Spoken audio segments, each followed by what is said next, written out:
It is now a proven scientific fact that Srila Prabhupada was poisoned in 1977 with the heavy metal cadmium. Cadmium is an element found in nature in mineral forms. It is obtained for commercial uses principally from cadmium ore called greenockite, commonly found in association with zinc ore. It is produced by the refining of zinc ores. Cadmium metal is practically insoluble in water, but some cadmium salts are water soluble, such as cadmium chloride, cadmium sulfate, and cadmium nitrite.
Three authenticated hair samples that the ISKCON GBC themselves wanted to test in 1999 were abandoned after they declined to pay for the tests.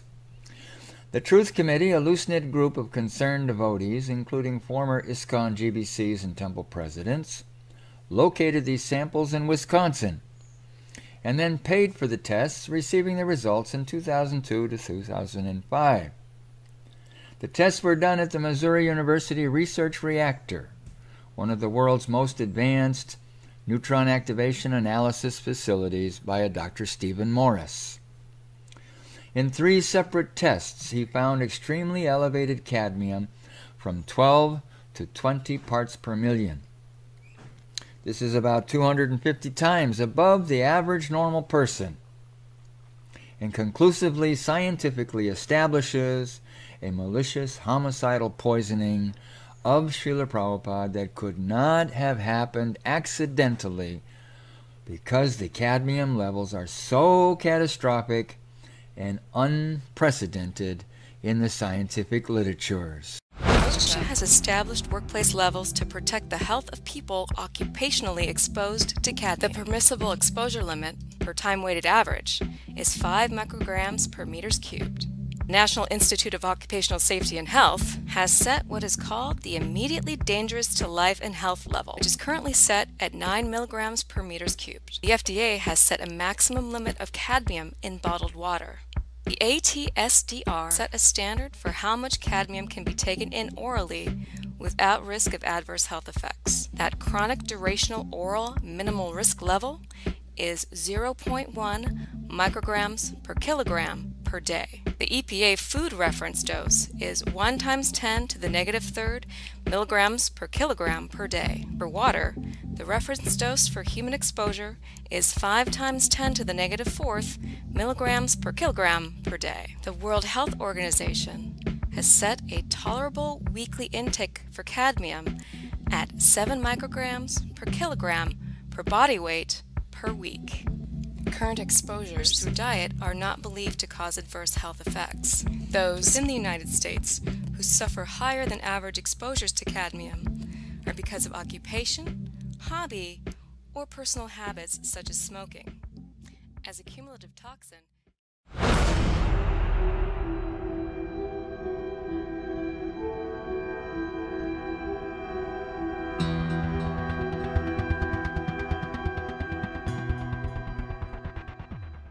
Srila Prabhupada himself stated 3 times that he thought he had been poisoned. And anyone who thinks Srila Prabhupada ever did not know what he was talking about is in gross ignorance. He wanted to be taken on Vrindavan Parikram in his last days, saying that staying in his quarters was like being killed by Ravan. but that dying on Parikram would be like being killed by Ram. Ravan will kill, and Ram will kill. Better to be killed by Ram. He also pleaded with his caretakers not to torture him and put him to death. That is my only request, that at the last day, don't torture me and put to death. He also had warned in May of 76. They may kill me also. Srila Prabhupada's health was very good up until he met with Tamal in Hawaii in May of 1976. Balaram Das from Australia remembers. Srila Prabhupada visited Melbourne April 19th to 25th of 76, before going to New Zealand and Hawaii. Apart from the tiresome plane ride to Melbourne, Srila Prabhupada was in very good health, and we accompanied him on his usual brisk morning walks in the famous botanical gardens. As the temple president, I had some close association with His Divine Grace while serving him for a week. Srila Prabhupada gave classes every day, was very vibrant, talkative, and visited by many important people. I mention this as this was only a little over a year prior to Srila Prabhupada's departure, and there was absolutely no reason at the time to suspect any problems with his health. Just weeks earlier, in March of 76, Srila Prabhupada had severely chastised Tamal in Mayapur for his total disturbance of the North American preaching by his moves to take over all the temples with his own men. Of course, Tamal felt very humiliated and misunderstood. From mid-76, Srila Prabhupada's health began to suffer and decline, with constant bronchitis, rhinitis, and digestive problems, colds, cough, and heavy mucus, symptomatic of cadmium poisoning. As Srila Prabhupada left New York and his host Tamal on July 20th of 76, he became inordinately ill. On the plane to London, he laid down the entire flight and vomited 3 times on the roadside coming from the airport. For the next 6 months, Srila Prabhupada was very weak and struggled to slowly recover. It is suspected that the cadmium poisoning actually began in 76 with the Tamal meetings, although hair tests so far confirm that it was in full force at least by February of 77 and lasted until Srila Prabhupada's departure almost 9 months later. Tamal himself describes what he could have done, namely give Srila Prabhupada a death-inducing medicine, otherwise known as poison. We could have done that. 3 whispers on tapes of Srila Prabhupada made in his last days have been forensically certified multiple times to be caretaker disciples discussing the poisoning of their guru. An Ayurvedic urine analysis by Banamali, one of Srila Prabhupada's old Kaviraj friends in Vrindavan, determined poisoning in late October of 77. On November 9 and 10th, 77, Srila Prabhupada, Bhakti Charu, Tamal, Bhavananda, and the last doctor all discussed together at length how Srila Prabhupada was being poisoned homicidally as murder by a Rakshasa. And Tamal even asked, "So who is it that is poisoning Srila Prabhupada?" To which no answer was given. So who is it that is poisoned?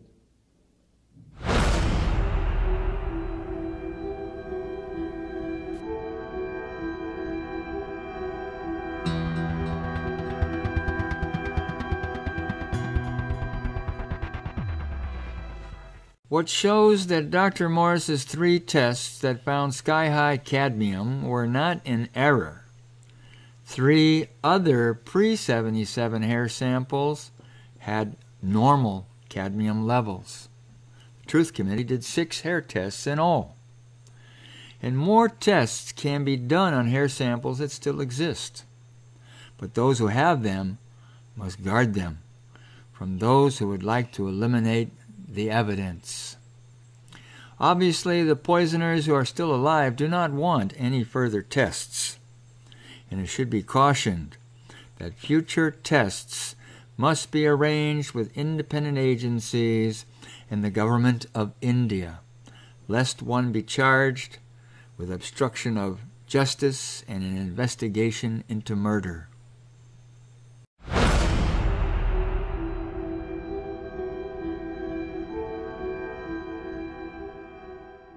Srila Prabhupada exhibited a set of medical symptoms unique to cadmium poisoning, but which are not found in diabetes or kidney disease. For example, Srila Prabhupada wore dark sunglasses due to photophobia, even indoors, due to extreme aversion to light. Tamal very cleverly avoided the qualified doctors and allopathic medical tests, and he stuck to back alley bubbas and kavirajas, one of whom even prescribed the bark from 45 various trees. Balavanta also had Dr. Morris test some hair stuck on Srila Prabhupada's hair clipper blades and found arsenic 20 times above normal. Cadmium was the primary poison and arsenic was secondary. Of course, other poisons that have not yet been discovered may also have been used. Discovery of the cadmium and arsenic was by pure luck or by Krishna's arrangement, as a separate test must be made for every poisonous agent, of which there are at least hundreds.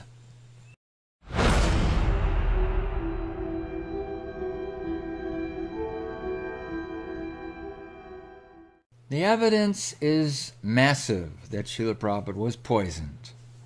That Tamal was involved is practically certain, beyond a reasonable doubt, as detailed in chapters 54 through 70 from our free, online, downloadable book, Kill Guru, Become Guru, The Poisoning of Srila Prabhupada's Body. Chapter 72 establishes that evil agents and poisoners have infiltrated the movement with an agenda to neutralize its spiritual potency. Now, Tamal, he was taken away in 2002, but the rest of Srila Prabhupada's poisoners are still in control of ISKCON after 40 years. And this matters because they continue to poison Srila Prabhupada's mission with disobedience, deviations, and defective doctrines. Poison His Divine Grace's books with open-ended, unnecessary, and endless changes, sometimes changing even the changes. And poison the intelligence of the innocent followers of Srila Prabhupada. They have convinced so many that Srila Prabhupada is dead and gone, unavailable, now a memory from the dustbin of history. The poisoners are like an infection that, unless cured, will become fatal to the spiritual health of the Hare Krishna movement. The same watering down and desecration happened in Christianity 2,000 years ago and must not be allowed to spoil Srila Prabhupada's mission today. Since the proof of Srila Prabhupada's poisoning has been incontrovertibly established and made public in May of 2017, ISKCON misleaders have made no response whatsoever. However, the general devotees have been deeply affected and are increasingly aware of the actual situation and rot in the ISKCON institution. The poisoners have had a grand feast, gorging themselves on Srila Prabhupada's assets for 4 decades, with undeserved worship, sannyasi female secretaries, luxurious possessions and vacations, false prestige, stolen wealth, and blind followers. But all that is ending for these despicable vultures. The poisoners' heyday is over. Their dues must be paid, as their fate has betrayed them. The poisoning of Srila Prabhupada, which they thought they could get away with, has been uncovered, in spite of their determined cover-ups, denials, and interference. The time to pay for poisoning the pure devotee ambassador of the Supreme Lord is nigh. The sincere followers of Srila Prabhupada now want a reckoning for the poisoners to be all identified, punished, and removed forever from the movement. But in all fairness, a last chance should be given to all ISKCON first and second tier leaders to disassociate yourselves from Srila Prabhupada's poisoners. Maybe you really did not believe that Srila Prabhupada could have been poisoned, and maybe you thought it was necessary for the good of the institution to join in with the dishonest cover-up and the blocking of any real investigation into the matter. Maybe that's why you voted for or did not protest in 2000 the GBC declaration that there is no evidence at all to support Srila Prabhupada's poisoning. Maybe you really don't know anything about what happened in 1977. But hopefully, maybe, out of your duty as an ISKCON leader and as an obligation to Srila Prabhupada, you have now studied the evidence that has been clearly presented in our book and films, and you can appreciate that there is scientific proof that no further doubt about it. Yes, Srila Prabhupada was poisoned maliciously, homicidally, and practically 100% for certain by Tamal Krishna Goswami and his assistants. So here is the final chance of amnesty before the sugarcane field is burnt clean. All GBC members, ISKCON sannyasis, temple presidents, heads of ministries, deputies, regional secretaries, and other ISKCON managers. You have until the start of 2018 to publicly declare where you stand. Either declare that you are extremely concerned, if not convinced, about the evidence of Srila Prabhupada's poisoning and its ramifications and effects on the health and welfare of Srila Prabhupada's Krishna consciousness movement, or you will be marked as complicit in Srila Prabhupada's poisoning. For your own and everyone's good, you are highly advised to end your silence and complicity.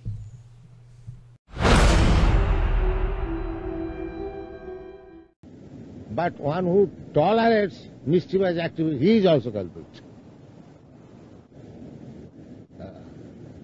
If you are mischievous, you are criminal. But if you tolerate mischievous activity, that is also criminal.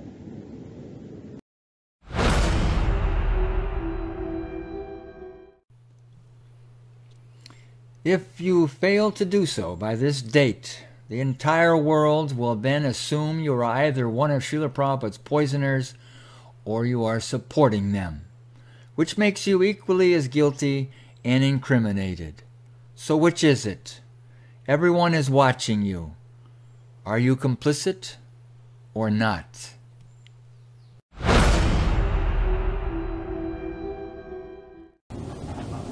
If you know that someone is committing criminal activities, then if you associate with them, you will also become implicated.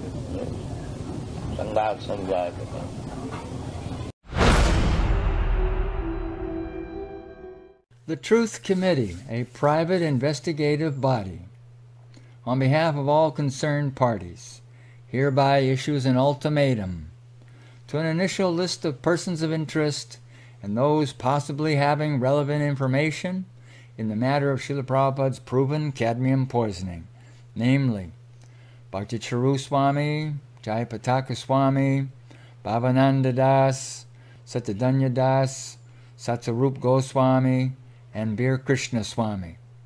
That by the start of 2018 you either agree publicly or privately that you are amenable to interviews, depositions, truth tests such as polygraph and voice stress analysis, and other measures in the pursuit of identifying those who poisoned Srila Prabhupada, or it will be clear that you are still a non-cooperator and have something to hide in this matter. The second half of the private investigation into Srila Prabhupada's poisoning is now underway. The hunt for exactly who was involved or who knows about Srila Prabhupada's poisoning is now on. And since the truth always prevails, why not be open and truthful?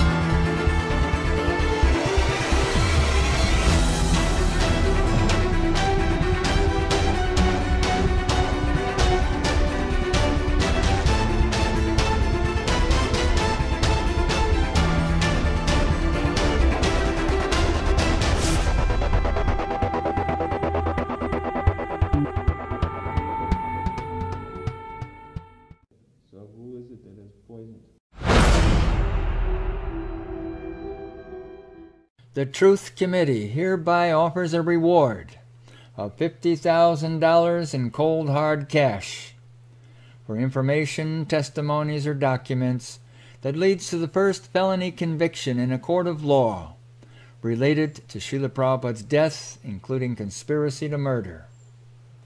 Informants and information will be kept strictly confidential, except to share with law enforcement agencies who will also maintain confidentiality. Poisoners beware. How's it feel to have a price on your head? We're coming for you, so start sweating. And be careful what you say and do that might give yourself away or betray your dark secrets. Can you trust your co-poisoners and those who know what you really did? The Truth Committee has opened a poison investigation fund to support the pursuit of those who were involved in or who know about Srila Prabhupada's poisoning, to which motivated persons may make any size contribution, which will be matched by an anonymous donor, dollar for dollar. This is one practical and meaningful way anyone can help serve the twin causes of truth and justice for Srila Prabhupada.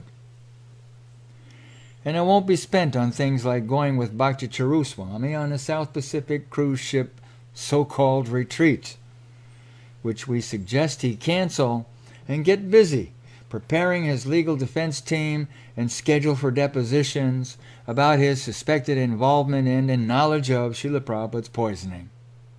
I mean, here's the man who has 8 conflicting stories about why he thinks Srila Prabhupada said that he was being poisoned. And there are those that want to go on a cruise retreat with him? Unbelievable. Lastly, we request all honest devotees who can understand that Srila Prabhupada's movement has been hijacked by poisoners, offenders, and rascals to recite the following prayer. Dear Lord Nrsingadev, please remove the poisoners, the deviants, offenders, and book changers who have infiltrated Srila Prabhupada's mission, and please help us to restore it as Srila Prabhupada intended it to be. Shri Narsimha, Jai Narsimha, Jai Jai Narsimha. Praladesha Jaya Padma Mukha Padma Bringa Narasimha Madin